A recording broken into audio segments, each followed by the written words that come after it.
Y nos acercamos ahora hasta la Universidad Internacional Menéndez Pelayo porque desde hoy hasta el viernes se va a debatir sobre la hipoteca y la vivienda, dos temas que siempre están de actualidad y que, por supuesto, tienen espacio en nuestro programa. Presente y futuro de la hipoteca es el título de este seminario que acaba de ser inaugurado por el vicedecano del Colegio de Registradores, José Miguel Tavares, al que ya podemos saludar. ¿Qué tal, José Miguel? Muy buenos días.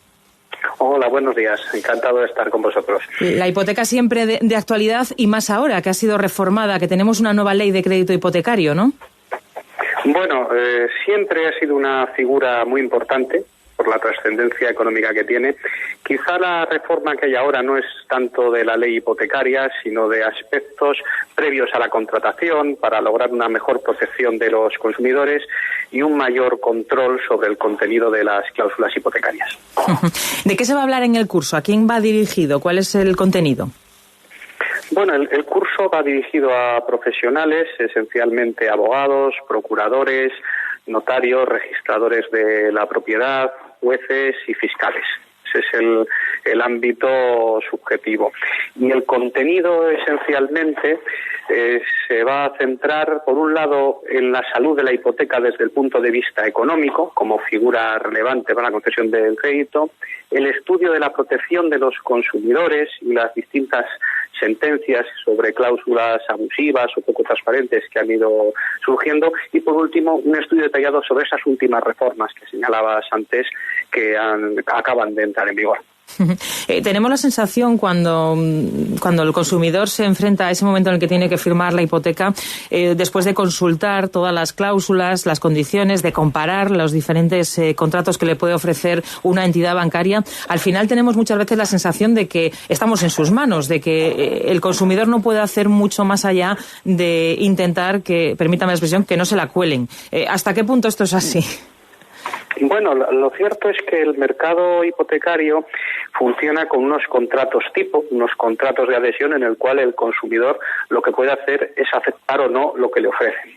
Precisamente por eso la reforma que se ha sacado adelante lo que busca es garantizar que, aunque esto sea así, los derechos de los consumidores se respeten. Y entonces impone una serie de obligaciones a las entidades financieras para suministrar información, determina con claridad que la carga de la prueba de que se ha actuado adecuadamente en la comercialización del préstamo corresponde a esa entidad financiera, impone también la necesidad de formalizar ante notario que se ha entregado esa documentación previa y la realización de un test, y finalmente cierra el ciclo estableciendo que los registradores de la propiedad, cuando inscriban la hipoteca, remitan al correo electrónico del deudor una resolución en la cual se recoja lo que se ha inscrito y, lo que es más importante, qué cláusulas no se han inscrito por ser abusivas, por ser poco transparentes, en fin, por no ajustarse a la legalidad vigente, con los fundamentos del derecho por los cuales esas cláusulas se han rechazado, de tal modo que el consumidor tenga un conocimiento completo de la situación con anterioridad a suscribir el préstamo, que además deberá ser con arreglo a un modelo depositado en el registro de condiciones generales de la contratación, sea informado en el momento de la formalización y posteriormente reciba una resolución oficial por la cual se le pone en conocimiento de cuál es el contenido exacto de su hipoteca que ha podido acceder al registro de la propiedad. ¿Y hasta qué punto, hasta este momento, antes de estas reformas, se han pasado por alto los controles que debían realizarse, por ejemplo, desde los notarios, cuando acudíamos con nuestros contratos y no se verificaba del todo que sabíamos lo que estábamos firmando? Bueno, en ese punto lo que se ha constatado muchas veces no es que no supiéramos lo que estábamos firmando, sino que la oscuridad de las cláusulas del contrato hipotecario hacía muy difícil para una persona que no fuera especialista conocer todas las consecuencias de aquello que se estaba firmando. Y precisamente es lo que se intenta mejorar. Se intenta, en la medida de lo posible, comprobar que la persona que suscribe el préstamo sabe las consecuencias de lo que firma. ¿Cree que ha habido una dejación de funciones en este aspecto por alguno de los intervinientes en esa firma hasta el momento, en casos que hemos visto como esas cláusulas abusivas, cláusulas suelo que existían en hipotecas? ¿Una falta de una figura de control que supervisase todo eso? Bueno, Bueno, en ese punto hay que decir que el control por parte de los registradores de la propiedad siempre ha existido. Es muy frecuente que de una hipoteca haya cláusulas que no accedan al registro de la propiedad, tanto con la nueva ley como con la anterior. Lo que sucedía es que esa resolución que dictaba el registrador dejando fuera determinadas cláusulas difícilmente llegaba al deudor.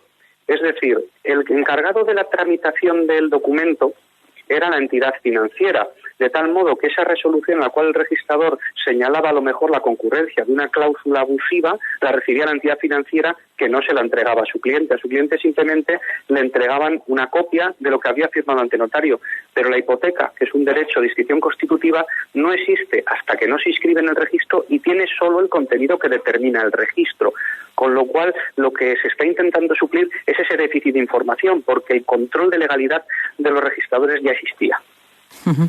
También, lógicamente, debemos entonar el mea culpa los propios consumidores, ¿no? Los propios clientes, que en muchas ocasiones no echábamos en cuenta y firmábamos lo que se nos ponía por delante.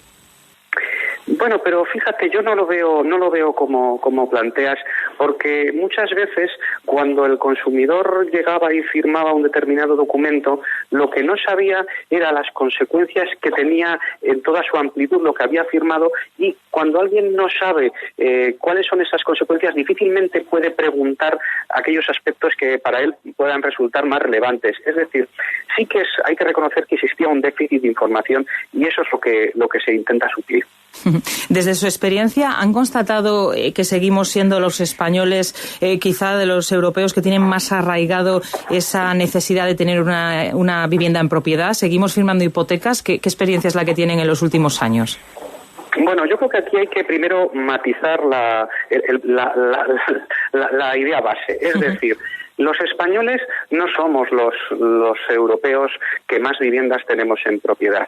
En los países que venían de la órbita soviética, por sus propias características, tenían más propietarios que los españoles. Los españoles teníamos un índice superior al de otros países más próximos, como Alemania, Francia o Italia. Y eso era gracias a la hipoteca, porque la hipoteca daba un mecanismo para adquirir las viviendas. ¿Qué ocurre ahora que se ha, dificultado el acceso al crédito hipotecario?